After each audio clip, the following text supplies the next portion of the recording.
Welcome back to our series of interviews with EuRA members and colleagues all over the world on how they are dealing with the impact of coronavirus. This interview is with Sylvie Schmit Verbrugghen of European Relocation Services and was recorded on the 9th of April, so bear in mind things may have changed. Hello, welcome back to our series of interviews with EuRA members and colleagues across the world. It is my great pleasure to introduce you to Sylvie Schmit Verbrugghen. I'm sure that most of you watching this know Sylvie well. Sylvie has been an active part of our industry for many years, and I've been privileged to be a colleague of Sylvie's on the EuRA board, as well as a friend. So it's really lovely to see you. How are you? Hi, still healthy and safe. Good. With the sunny weather, enjoying a little bit the sun in the spring, that's the positive thing. But quite caring for the personnel, for the people and everything. Luxembourg is a very small country, as you know, in the middle of Europe, between a lot of countries. Our ministries and our governments have really done very well. And on a weekly basis, we have a lot of press conferences where they really explain what to do. And due to being in the middle of the neighbor countries, France, Germany, and Belgium, we've really been very proactive in starting as of the 16th of March to really quarantine. Now, the amazing thing is we couldn't really close off completely our frontiers because we have 650,000 inhabitants in Luxembourg, but we have more than 160,000 people crossing the border every day. And 60% of those people are working in medical care, which means that if we would close the frontiers of Belgium or Germany or France, we would not have nurses or doctors or people for the elderly homes. So it was a political start with the government to say we try to close off as much as possible, but we will stay open for the medical care, which means that a lot of hotels who close down and other landlords have also put their rooms at disposal for the nurses and for the doctors to work, which was amazing to see because we really didn't realize from the beginning on that our medical care was really depending on the neighbor countries in a way or another. So that was quite interesting to see. On the other hand, the government has put a lot of aids in place as well. So the first thing was to really the financial aid for the companies, the unemployment, so people that had to close, like restaurants, we closed immediately, the shops, they closed immediately, only the groceries and the bakeries, the butchers were open, but all the rest was first to close immediately. That means that they had financial aids also for companies that really were one or two people, for independent, for artists as well, facilitating also the bank financing. People that have leasings and loans going on can just freeze it for 3 or 4 months and then it will be reactivated when the crisis will be over. On the other hand, we could also have 80% of unemployment for companies. So people that employ a lot of companies and that can't really do home office or can't really work further could immediately put in a demand online and they would get a response. So over 130,000 companies asked for that as well, and the government is already answering a lot and even already putting money on the account, which is amazing. Companies that have less than 10 people would get 5,000 euro to start with, which was also amazing. So from a standpoint of government, they've really done great things. All the governmental administrations, because they are really very important, have also 1 week work, 1 week they stay at home, and not the whole team. So the governments and the administrations are working backwards, but not having public. So all the public areas like the city halls, ministries, work permits, everything is closed. They have a phone service, they have email answers, but they wouldn't let somebody in. So that is all postponed. So that's also quite interesting to see. So the streets are a lot empty. Only the people that need to go to work for groceries or things are allowed to go. We are not as strongly capped like the French or the Belgians that really have, they cannot travel more than 1 kilometer out of their home. But people that do not need to go to work can stay at home. So the reaction actually from the government has been very proactive and very fast, huh?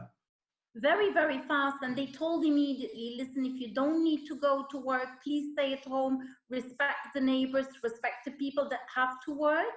Big companies like DuPont have closed, Goodyear have closed, ArcelorMittal, they just closed completely. So as of the construction closed, and that was the date of the 13th of March, so a lot of people still left the country because, as you know, we have a lot of expats in Luxembourg, and all the press conferences have been going on into German, into French, and even into English because of our English-speaking population. So some people were scared and wanted to travel back.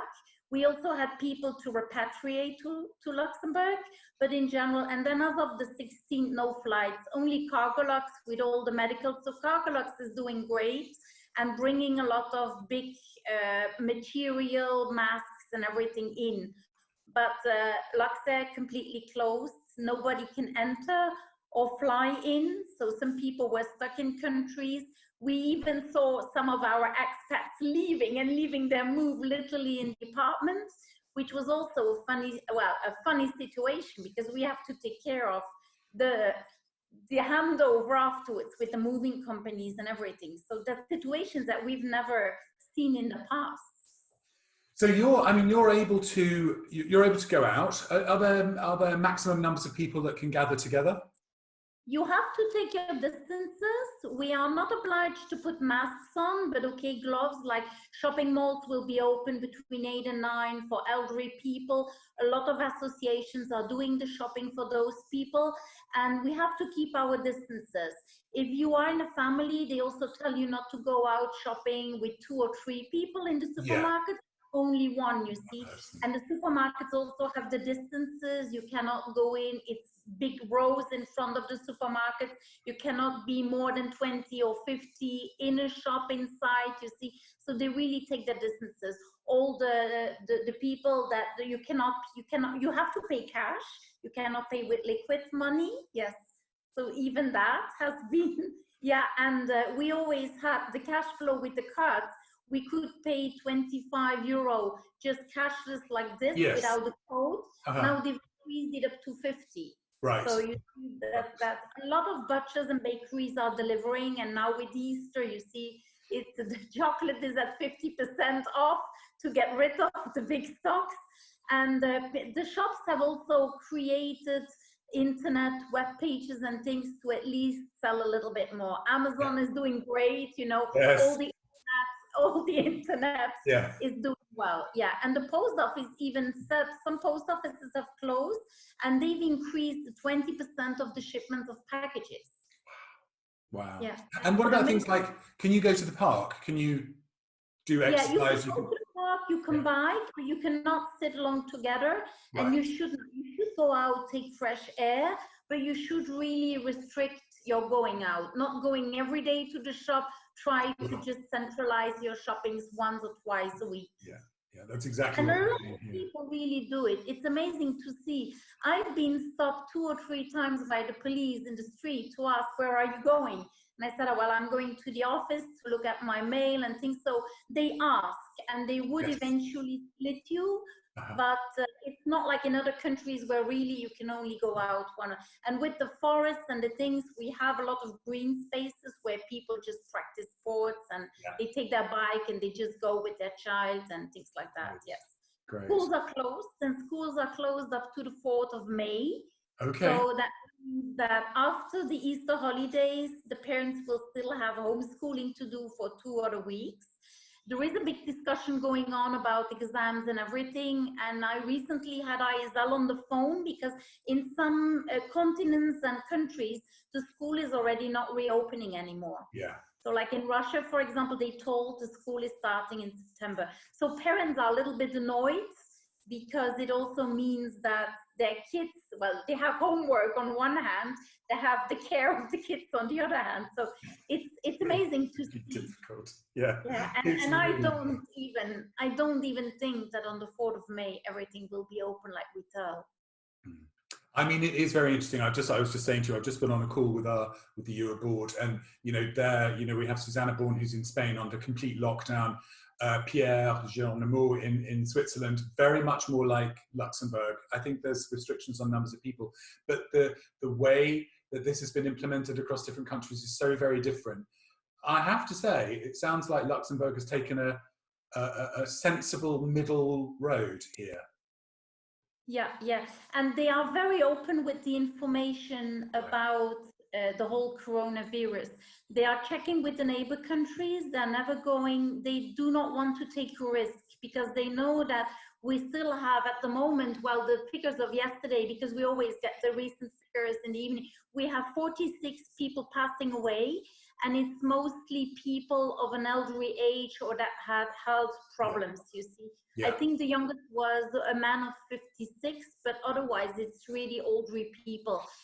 We have 3,034 infected people, and we have 231 in hospital, whereover we have approximately 36 in intensive care. And from those 36, we even took 10 people from France. Wow. In intensive care, because the Grand Est didn't have enough space, and also a little bit of political issue, probably due to the frontiers to keep it open. Yeah, for sure. Because we were not fully, and our hospitals, we have 4 very big hospitals. They still have beds available, and we are waiting for the peak probably by next week. We're checking the neighbor countries. It's not because we have less infected people that the number of dead people is not passing away, because it's more or less also in elderly homes, where apparently the number is starting to increase. That's very dangerous. Yeah, it's true. Yeah. So tell me, have you got your teams now working remotely? Because I'm guessing you're in Europe, but I have the team working remotely. So in the beginning, we do home office as much as we can, because I all have them on my payroll. That's the difference with other companies. At the moment, of course, everyone is employed, right? Everyone's employed. Everybody's employed, yes. So all the consultants are working and responding to emails on home. So we had a first wave where we informed really what was going on with immigration, what was going on with local registration. We still had the first week people coming in for companies to work, being all alone, agencies being closed. So we could only do virtual visits or visits where nobody was living, because we couldn't enter. Now they completely closed. We had inspections to do, so we picked up keys. We had people leaving the country, so we have to then also work step by step, and we will do further. And they're working, answering their emails. We get a lot of new orders. The amazing thing is that nobody knows when they are arriving. Yeah. So some people, where we book temporary accommodations, we try to speak with the landlords and with the brokers to postpone it, or to at least switch it from 2 weeks to 2 weeks. Some landlords have been great and have really rechanged the date of start, so which is really amazing. So they feel like it needs to happen. Some landlords have even reimbursed the rents to people to say, listen, you will pay as of the moment that we will see clearer. The government, for example, also, and some cities even where the government was, or the administrations were the landlords, they even during the crisis are not asking a rent to the offices.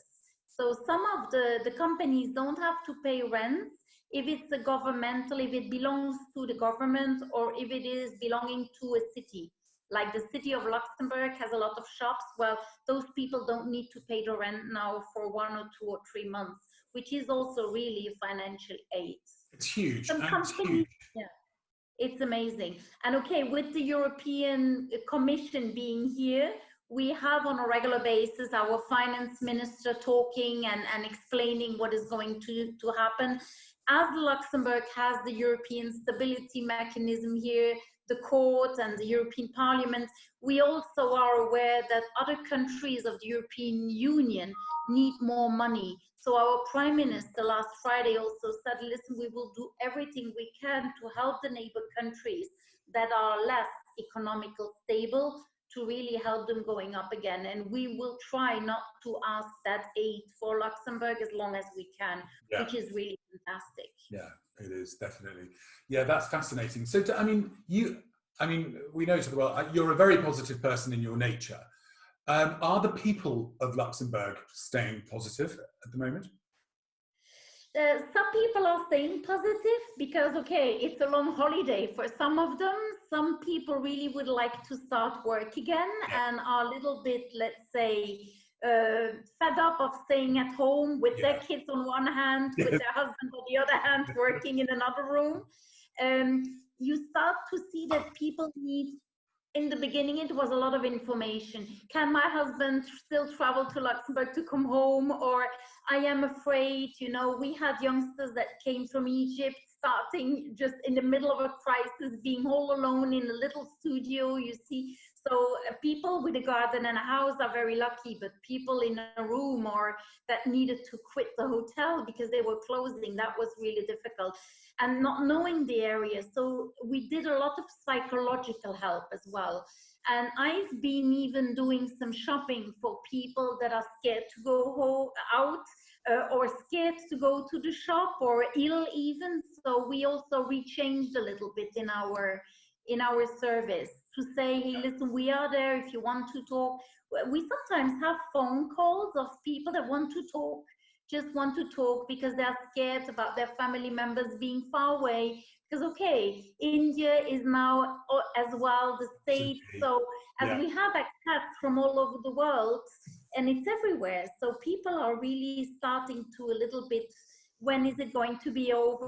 When can we go out again? Some companies are not open at all. So they have been home working since 4 weeks now.